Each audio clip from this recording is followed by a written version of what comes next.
खूबसूरती चकाचौंध कर देती है, जबकि अच्छा किरदार, अच्छा बिहेवियर, अच्छा रवैया दिल मोह लेता है, और जिसके दूररस नताइज होते हैं, दूररस नकूश होते हैं हमारी पर्सनालिटीज़ पे।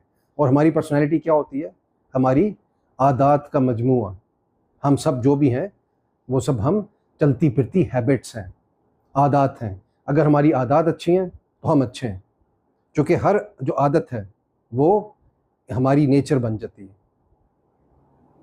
आदतें अच्छी होंगी तो अच्छी नेचर होगी। इंसान बुरे नहीं होते, कोई भी इंसान बुरा नहीं होता, लेकिन उसकी आदात, उसकी हैबिट्स, उसका रवैया, उसका किरदार उसको अच्छा या बुरा उसको बनाता है। तो अपनी आदतों पे ख़ास ध्यान दें। सब एज के लोग, अगर ये छोटी एज से, टीन एज से आपकी अच्छी आदत हैबिट्स डेवलप होंगी, अच्छी बुक्स पढ़ने की, बेतहाशा बुक्स पढ़ने की, तो उसका अच्छा जो है एक रिज़ल्ट निकलता है। लॉन्ग टर्म, दूर रस उसके अच्छे नताइज निकलते हैं और अच्छी लर्निंग होती है। तो ये बहुत इंपॉर्टेंट चीज़ है, और उससे किरदार भी बेहतर होता है हमारा। जितनी अच्छी बुक्स पढ़ेंगे उतना अच्छा किरदार बेहतर होगा। मुझे याद है मेरे घर में जब मैं प्री टीन्स में था, टीनेजर था, तो बेतहाशा बुक्स रैक्स में लगी होती थी उस वक्त भी, और मैं निकाल निकाल के पढ़ता रहता था। तो खुद ब खुद की लर्निंग और नॉलेज होती थी। बेतहाशा रिलीजियस बुक्स थी, मजहबी बुक्स, तो वो मैं बहुत, मेरी वहाँ से लर्निंग हुई, सेल्फ लर्निंग हुई, सेल्फ टॉट, किताबों से खुद। तो बच्चों का अच्छा एक्सपोजर घर पे करेंगे अच्छी बुक्स का, तो उससे क्या होगा?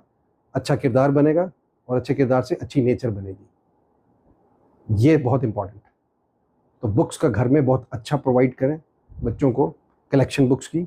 मेरे मामू इंग्लैंड से मुझे याद है बुक्स भेजते थे, लंदन से मेरे बड़े मामू मसूद, और रहते हम दूसरे मुल्क में थे। तो बेतहाशा सिलेबस की बुक्स के अलावा बेतहाशा हमारी लर्निंग हुई, मेरी लर्निंग हुई, बहन भाइयों की लर्निंग हुई, सबकी।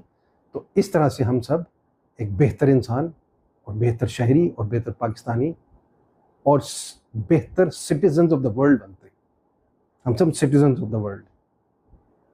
ध्यान रखिए।